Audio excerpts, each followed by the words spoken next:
Hi everyone, good afternoon, good morning. Welcome to this masterclass around the future of customer onboarding and education. I'm super excited to be here. My name is Sébastien. I'm co-founder and COO at MeltingSpot. We're a customer community platform, and we're super excited to have you today. We'll be covering a very hot topic in SaaS, and I think it's fair to say that there's never been a better time to work in customer education in SaaS and B2B SaaS in particular. So exciting times. Feel free to say hi. Tell us where you're logging in from in the chat. I'd love for this session to be interactive. So feel free to pop your questions in the chat, raise your hand, ask anything that jumps to mind, and we'll try and answer your questions on the fly. So I'll be checking the chat section on the various platforms that we're covering today. You are about 200, if not over 200 people logging in from LinkedIn, MeltingSpot in particular. So very excited about that. So feel very welcome. So yeah, say hi in the chat. Just want to make sure everything is working fine. So just a little hello will do. Okay, so we're going to be together for about 25 minutes all up. We'll try and stick to timing. Again, feel free to ask any questions. And I'm going to fire up the agenda for today's session, so you know where you're setting foot. So let me know if you can see my screen fine. I think everything's working correctly, so we are all set. We'll be covering. We'll be starting with a few observations to start with, defining what onboarding means and what main objectives are around onboarding. We'll be covering the first part of this conversation will be around what is frequently encountered in today's customer education processes and customer onboarding processes. We're going to touch on why this is probably not good enough right now, and we're going to touch on the major trends at play in B2B SaaS today, and we're going to reload and offer avenues for improving your onboarding and your education going forward. And we're going to touch on the emergence of academies and customer communities. I'd like to start up with a very quick poll, very quick questionnaire.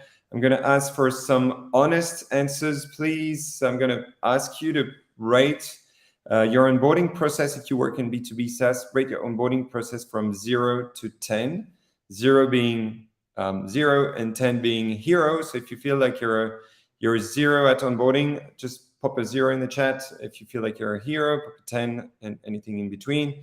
Honest answers required, please. We won't be pointing any fingers, but I'm interested to find out about where you're at entering today's session. So we'll be coming back to results shortly. At any point in time, if you have questions that you don't want to ask on the fly, there will be a meeting link that will be shared by Anne and my team in the chat.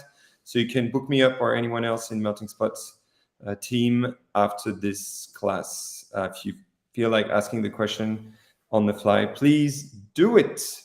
Okay, let's crack on with a few key observations around customer onboarding and customer education. Like 3 big numbers, and they are indeed very big numbers. 55% is the average number of customers who abandon a product simply because they did not understand how to use it. This is sourced from a Customer Success Collective. So a lot of customers simply just don't get it and drop the ball in the very early days. 60% of CSMs consider that improving and scaling their onboarding process is their number 1 priority. And another interesting number, 70% of SaaS customers are seeking self-service onboarding experiences. So if you mix that all up together, you understand why low-touch customer success strategies in particular are particularly interesting and important in B2B SaaS today. So we'll be keeping that in mind as we move forward in the presentation. Let's start up. I see that you're rating your current onboarding process from 2 to 5. So a lot of very honest people in the room today. So kudos and hats off for your honesty. We'll try and improve that and hopefully bring that up to an 8 or a 9 at the end of this session. In terms of how we define onboarding at MeltingSpot, it's pretty simply the act or process of familiarizing a new customer with your product or services. And so the idea is that what you're trying to achieve with a well-rounded onboarding is to rapidly introduce the value of your product, the perceived or the actual value of your product. You also want to build reassurance to overcome basic initial objections that your users might have. And this is particularly important if you have a freemium business model. People haven't really signed up yet. They're not paying customers. So the first few steps with your product or services are crucial. You also want your customers, you also want to clearly articulate and work out your customers' goals for you to be able to assist in achieving all of them. And this is particularly important. This means that you cannot have a one-size-fits-all onboarding process. Simply does not work if you don't tailor your processes with the particular needs of every single customer of yours. And there are ways to do this in a low-touch manner. We're going to touch on this later. And lastly, you want to create conditions for activation, monetization. As I said, if you're running on freemium, you want to bring your free customers to paying customers, and you also want to retain your customers. This is particularly important because guess how much impact a churning customer in the first 3 months using your product has on your monthly recurring revenue. It's actually double the amount of MRR of this customer, because this customer has the potential to upsell and double the basket size. So if you lose a customer in the first 3 months, you double the MRR of this customer, and you end up with what you're missing out on in terms of revenue, recurring revenue. So super important to make sure that you secure your customers early on and you don't lose them to churn in the first few months. Okay, I'm just checking questions here. Don't mind my juggling and eyes bubbling from left to right. I'm just checking the questions in the chat. No further questions for now. So let's move on to where most B2B SaaS or most SaaS companies are at right now with onboarding. What they most commonly do in terms of how they hold their customers' hands in the first few weeks or months of their experience with their brand or product. They usually start with a nice, well-written welcome email. Quickly, rapidly afterwards, they share product tutorials. They try and embed these tutorials in the product experience. Inside product tools, for example, like whilst you're using the product, you're shown a quick video explaining how to use this. They're also sent a documentation or a link to their help desk for self-service support. And sometimes they highlight some hand-picked tips or customer testimonials and share them by email. The common trait between these main processes is that they're all top-down, okay? Customers haven't asked for anything. They're welcomed by an email. They're sent tutorials at a moment where they might not particularly need them. So it's a very one-way process. And this is what's really missing in terms of how to improve this. Nandini is saying that this is also relevant for B2C SaaS as well, and that's absolutely right. And yes, Séverine, everything like the first 3 months are very important in SaaS. There's evidence that if you're able to keep your customers in the first 3 months, you're able to dramatically improve the duration of the customer relationship. So very top-down, don't take into account the objectives and specificities of each client. So that's something that we're going to try and improve as we move forward. I'd like to highlight a few challenges as well. We conducted a very important survey, and we've pulled almost 2,000 customer success directors, head of CS, customer success managers globally in Europe as well as in the States and Northern America and Southern America. And we've had some really interesting insights and findings from this survey. These are the most commonly used communication channels in customer success today. And what you can see is that email and phone, which are like the eldest communication channels you can think of, are actually topping the charts. This is not surprising, but this is a bit worrying, because we also know that these two channels are actually the most overloaded and cluttered communication channels out there. Email opening rates, email click rates are like going south. No one picks up the phone any longer for fear of being poached by salespeople. So these are two communication channels that we recommend not using that much in customer success, and yet these are the two channels that you tend to use most. So something we need to change. Another challenge is updating content. Producing content is a key challenge, but updating this content is actually another very important challenge. And also the ability to adapt to a world where customers are increasingly seeking self-service support. They don't want to. They don't necessarily want to engage with the customer success. They don't want to engage in a high-touch relationship if they're low-touch customers, and they expect to be able to self-serve their support, their education, their peer learning experience, and so you don't want to push content at them. You don't want to let them self-serve their support.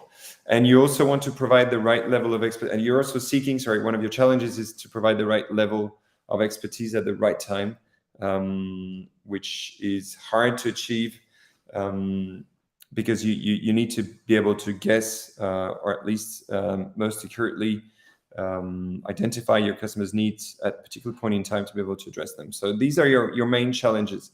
And let's see now how we can shed some light on these challenges with a few key major trends at play right now in customer success. We also found those insights from the survey that we've conducted with our state, the future state of the CSM nation survey. And one key trend is, and we touched on it already, is digital first and self-service. Everyone is seeking to simplify self-education in SaaS today. There's also a major trend at play. We briefly touched on it when we spoke about cluttered communication channels. It's the battle for attention. It's harder and harder to reach our customers. So we need to be able to talk to them at the right time with the right content and something that really adds value. The CSM function is also in the spotlight, but resources are under pressure. Everyone that we've polled told us, my job is increasingly important for my organization. So customer success is increasingly important, but our resources are under pressure. This is particularly true in the US with the current economic outlook. There's also another major trend, which is the decline in sales demos. In sales right now, what we say is demo means don't even make one demo. And so salespeople tend to not perform demos that much, which means that customers, when they join your product or your service, they're not accustomed, they haven't been really exposed to your products and your service. So it puts extra load on customer success to make sure that your customers correctly onboard the customer experience journey. We also, another major trend is that post-COVID video is everywhere, and that's not new. That's something to take into account though. And we also, and that's something really important, we also see that the importance of user-generated content versus top-down communication is increasingly important. So a message is best delivered when coming from a peer as opposed to coming from the brand itself in a top-down fashion. When people tell you, you should be doing this, and they're your peers, you're tempted to believe them more so than if the brand itself or your CS was telling you the same thing. So super powerful user-generated content, something you need to bear in mind when you work through your CS strategies and onboarding strategies. Okay, I'd like to pause for just a few seconds and make sure that we're all clear on current challenges, the current processes mostly in place in B2B SaaS. And I think we're starting to understand why they're falling short and why we need to improve our onboarding strategies. If you don't agree with that, if there's anything you'd like to object to, or if there's any questions, feel free to ask them now. We're going to move on to the second part of this masterclass with the tips and tricks to improve your onboarding experience. So if everyone's clear with the major trends. Okay, Séverine is asking a really interesting question around my thoughts around around the free trial period. What are your thoughts about the free trial period to help customers to show the product and show them the value? Is it part of the onboarding for you? My take on this is that it's more a sales question, more so than an onboarding question, I guess. Your salespeople need to do a really good job at identifying the key pains of your future customers, of your prospects, and need to pass that on to your CS to make sure that the onboarding experience takes into account these major pains that your customers are facing. And from there, my view is that freemium models are not always the best way to go about onboarding your customers. If you've identified their major pains, if you've convinced them in the sales process that your product is well suited to address these pains, the value is not a problem. The price is not a problem because there's enough value in there. So my take is that I wouldn't necessarily recommend by default using a freemium strategy and a free trial strategy. Sorry, but that's something that I'm happy to discuss further, Séverine. Feel free to book me up. Anne, can you share again the link to my agenda, please, so Séverine can book me up if she wants to discuss this further. Okay, let's move on to the reload phase of this masterclass. Okay, let's try and reimagine onboarding and customer education in the next 5 to 10 minutes. First off, it's all about the right segmentation. And it's commonly the high touch versus low touch, like this tech touch, low touch, high touch is the most commonly used segmentation method. It's good enough. My take is that it's good. If you're able to do a good job at segmenting your customers across these two categories, it's good enough. The question is, what criteria do you use? Most companies use the ACV, annual contract value, as the right criteria to draw a line in the sand, like anything north of 10K in ACV should be high touch, anything south should be low touch. Obviously, it depends on what you're selling, but draw that line in the sand and make sure that you serve a low touch approach to your lower value customers, because you won't be able to do a good job at serving a high touch experience to everyone. So this is something really important. Draw that line in the sand, stick to it, and prioritize self-service education and transition to a one-on-one to a one-to-many or a many-to-many approach for low-touch customers. Your customers will thank you for that. So do it. And the second thing is to embed your onboarding in time. Most CS professionals think that onboarding is something that only lasts for a few weeks, sometimes a couple of months. This is actually not true, in that your product will evolve over time. Most SaaS products evolve over time. So your onboarding is actually never finished. Every time you release a new product feature, obviously depending on the size of this feature, but every time you release a major feature, it's time for onboarding again. So think of your onboarding as a never-ending process. And the way we run it at MeltingSpot is that we host regular product sessions where we present new features. We make sure that our customers attend these sessions. If they don't attend, we offer them to attend a makeup session. We make sure that they're exposed to these new features and to make sure that they actually start using the functionality. So in a very onboarding fashion, so to speak. So onboarding is never finished. Another super important, in my view, tip to improve your onboarding and education processes it's to centralize your content. Stop moving your customers from one platform, from one tool to the other. You'll be losing them. You'll be losing your teams as well. So do your teams and do your customers a favor. Try and centralize as much as possible all your content, all your onboarding and education content for engagement purposes. To centralize notifications as well. If you want to make sure your customers hear from you, don't notify them by email or through your product, or shoot them a sales email that's separate to your marketing emails. All these touch points need to be centralized to make sure that they don't miss out on any of your messages. And also, obviously, be mindful not to send too many communications once you've centralized your notifications. And also, another piece of advice from my experience in CS and helping SaaS customers and SaaS companies roll out CS strategies: try and use new formats. Your customers expect something new. They tend to be more engaged with new formats than the good old onboarding email sequences. So use webinars. They're not so new, but they're powerful. Use masterclasses in the shape of this masterclass. Use video testimonials on demand or live.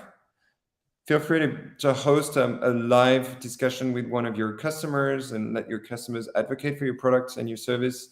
This is super powerful.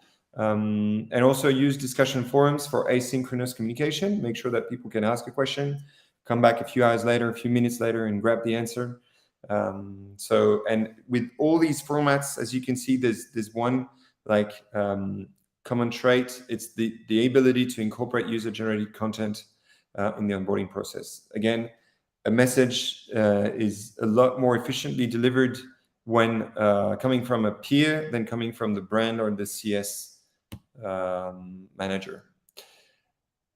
Hopefully everything's clear. We have a few minutes left. Okay, Sarah is asking another really interesting question.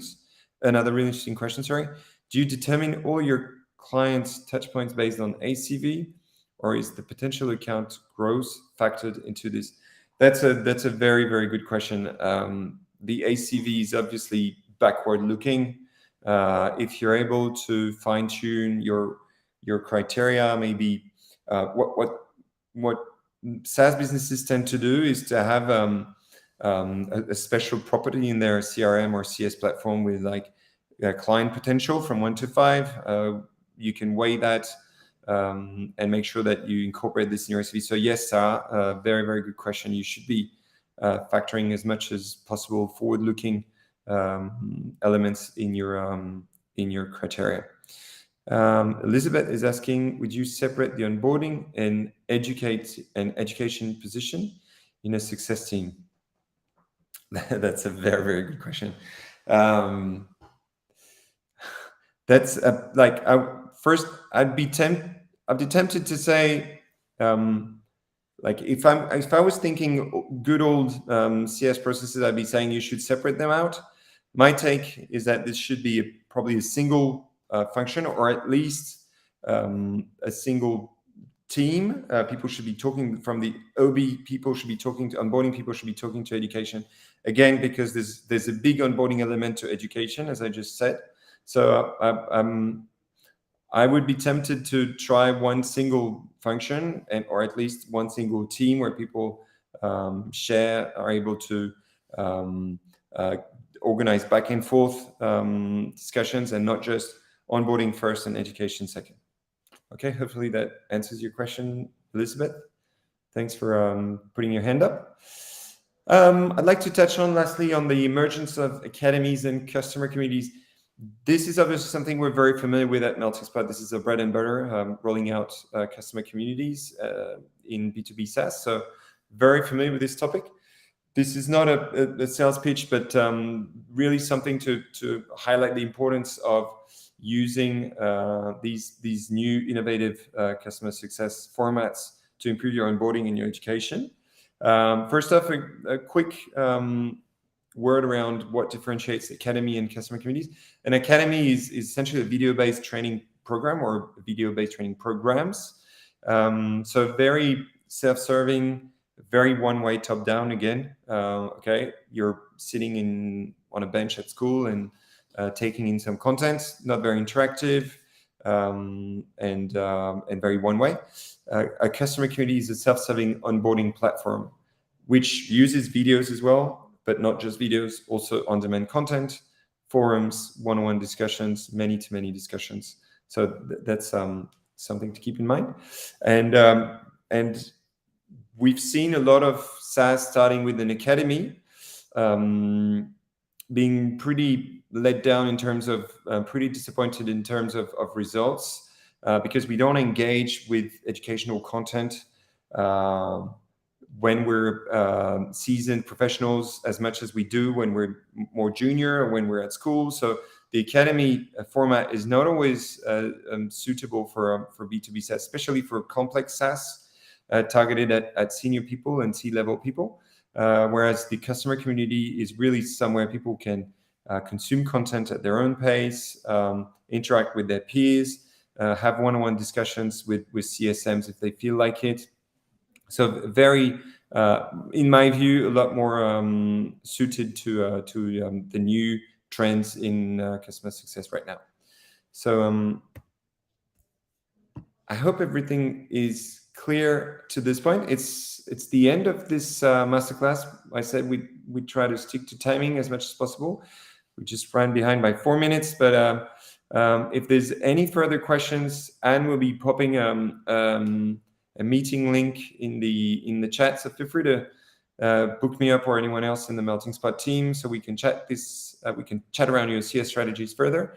We have another session coming up on this on LinkedIn, as well as on the CS Customer Success Nation that we built on MeltingSpot. Feel free to join this CS Nation. We'll be sharing the links. There's more than just masterclasses and webinars. There's also peer support, a forum, other content and useful articles. So we'll be sharing this in the chat. So next up is on July the 20th, a session around how to turn today's low-touch clients into tomorrow's upselling prospects. So how to take your customers from a low-touch approach to and move them up the value chain to improve the value of these customers with innovative low-touch strategies.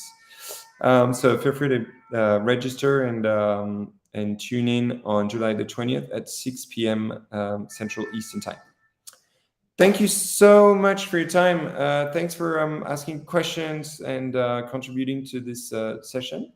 It was a pleasure hosting you today, and I'll see you on the 20th. And feel free to give us a shout if you need any help or if there's anything that you want to dive deeper into after the session. Thank you very much. Speak soon. Bye-bye.